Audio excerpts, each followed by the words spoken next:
Most men are avoiding intimacy. The reason they don't like intimacy is because intimacy demands vulnerability. And traditionally, as men, we're taught toughen up, stay strong, don't show weakness or emotion, all of these things.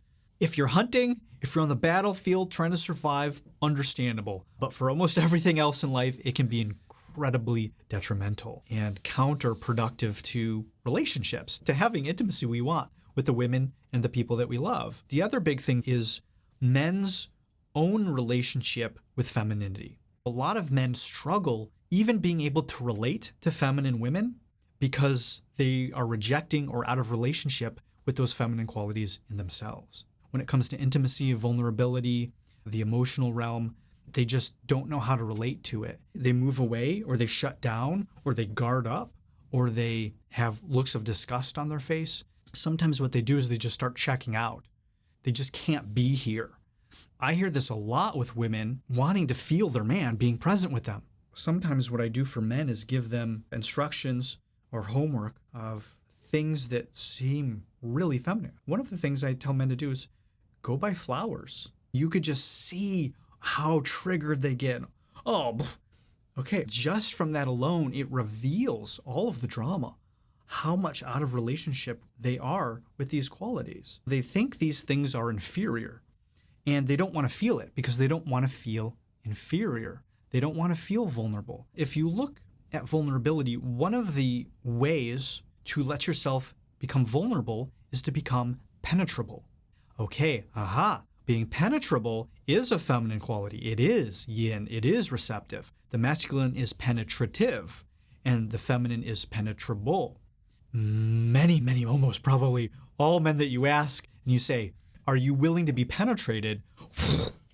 The walls instantly go up.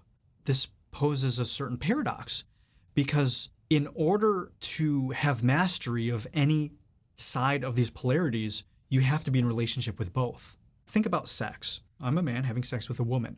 I am physically penetrating her, and she's receiving me. She's taking me in. What's required to do that on both sides is equal. They're both as valuable. They're both equal. They're just completely different. At the man's ego scale, he's the dominant one for penetrating. But if you scale up, if you could imagine being taken in, being received by the feminine, there is nothing inferior or passive about that. When you're penetrating a woman physically, are you allowing her to penetrate you emotionally? If you look at yin and yang, it's not just black and white. It's black with white in it. It's white with black in it. You can't have one without the other.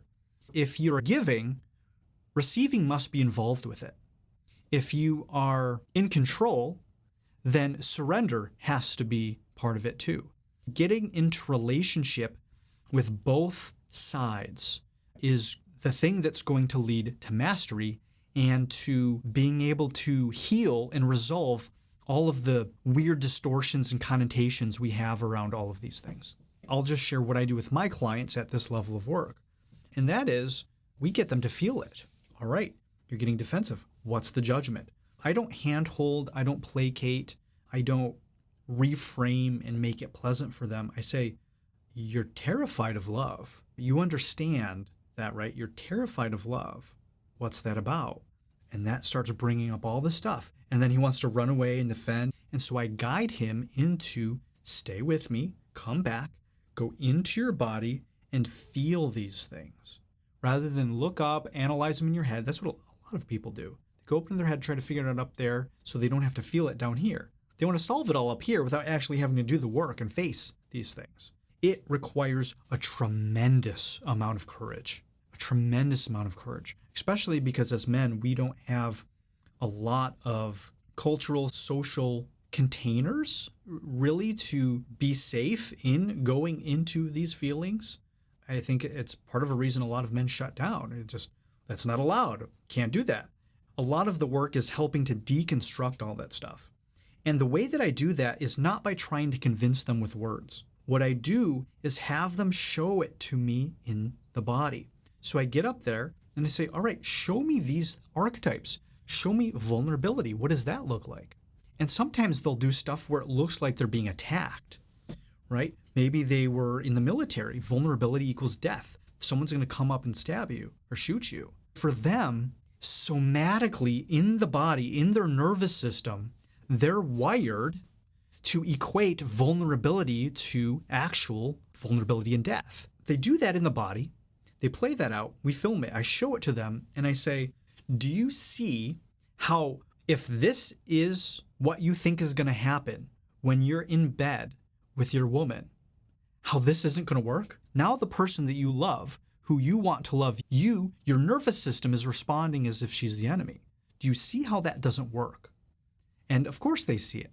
This is the way that I very quickly break through this stuff with guys, because it's no longer some esoteric metaphysical theory or some therapeutic shrink kind of thing saying you have to be like this. It's practical. It's look at this. You see it in yourself. Do you see how much you're suffering because you won't let the love in from your wife? And you can see it right here in your body.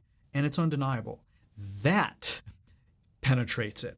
That helps them see that this stuff isn't just airy-fairy nonsense, that it's really practical and it's getting in the way of everything they want in their life.